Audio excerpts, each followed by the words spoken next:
Hi friends, షడ్రుచులు colourful లైఫ్కి స్వాగతం. ఇక్కడ ఒక డ్రెస్ చూసారు కదా, ఇది మా చిన్న పాపది. పొట్టిగా అయిపోయింది, ఇప్పుడు పట్టట్లేదు. ఈ డ్రెస్ ఎవరికైనా ఇద్దాము అనుకున్నాను, కానీ అంతా మరకలు పడిపోయింది. అలా అని చెప్పేసి పడేయాలని అనిపించలేదు. క్లాత్ చాలా బాగుంది. సో ఏం చేద్దామా అని చెప్పేసి ఒక ఐడియా వచ్చింది.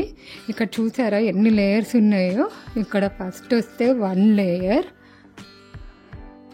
అండ్ పింక్ కలర్ ఇంకో layer, second layer yellow colour third layer. ఇక్కడ సాటిన్ క్లాత్ ఇచ్చారు ఒకటి వైట్ది, 4th లేయర్.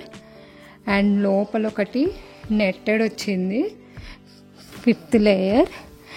అండ్ లోపల ఒకటి కాటన్ క్లాత్ వచ్చింది, 6 లేయర్స్. ఇన్ని లేయర్స్ ఉన్నాయి, మొత్తం 6 లేయర్స్ ఉన్నాయి. క్లాత్ మాత్రం చాలా బాగుంది, అందుకని నేను ఏం చేయాలని చెప్పేసి అనుకుంటూ ఉన్నాను. ఫస్ట్ అయితే ఇక్కడ నుంచి మొత్తం తీసేసి ఏ పార్ట్కి ఆ పార్ట్ డివైడ్ చేద్దాం అనుకుంటున్నాను. ఫస్ట్ ఈ జాయింట్ ఉంది కదా, ఈ జాయింట్ ఇప్పేస్తే అన్ని క్లాత్లు వస్తాయి. సో లోపల నుంచి ఇది మొత్తం తీసేసేయాలి. ఇలా అన్నీ అయితే సపరేట్ చేశాను మొత్తము. ఇప్పుడు ఒక కలర్ తీసుకొని ఇలా గ్లాస్ పెట్టుకొని రౌండ్గా గీసుకొని అది రౌండ్ షేప్స్ కట్ చేసుకున్నాను ఫ్లవర్ కోసం అని చెప్పేసి. ఒకవేళ గ్లాస్ కాకుండా ఏదైనా బ్యాంగిల్ అయినా పర్లేదు, ఏ సైజు కావాలంటే ఆ సైజు కట్ చేసుకోవాలి.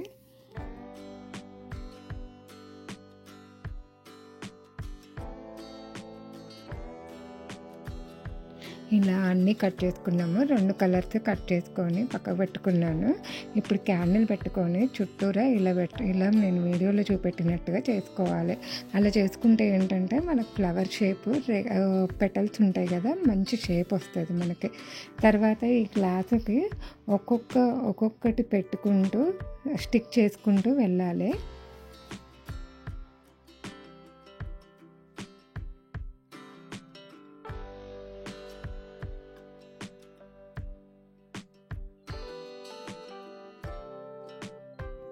మొత్తం పెట్టేశాక ఇట్లా రివర్స్ పెట్టి ప్రెస్ చేశాను, ఎందుకంటే మంచిగా స్టిక్ అవుతుందని చెప్పేసి. కాకపోతే తొందరగా తీసేయాలి. ఎక్కువ గ్లూ పెట్టినా కూడా మన గ్లాస్ నుంచి రావడం కొంచెం కష్టం అయిపోతుంది. సో చూసారా ఎంత బాగుందో ఫ్లవర్ చాలా బాగుంది కదా. మనకు మంచి ఫ్లవర్ షేప్ రావాలంటే ఆ గ్లాస్ని పెట్టి కొంచెం ప్రెస్ చేస్తే మనకు ఫ్లవర్ షేప్ వస్తుంది.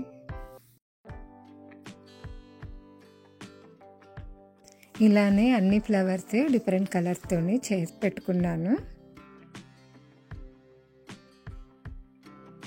ఫ్లవర్స్ అయితే రెడీ అయిపోయాయి. ఈ ఫ్లవర్స్ ఇంకో ప్రాజెక్ట్కి ఎలా యూజ్ చేస్తాను అనేది ఇంకో వీడియోలో చూపెడతాను. Thanks for watching my video.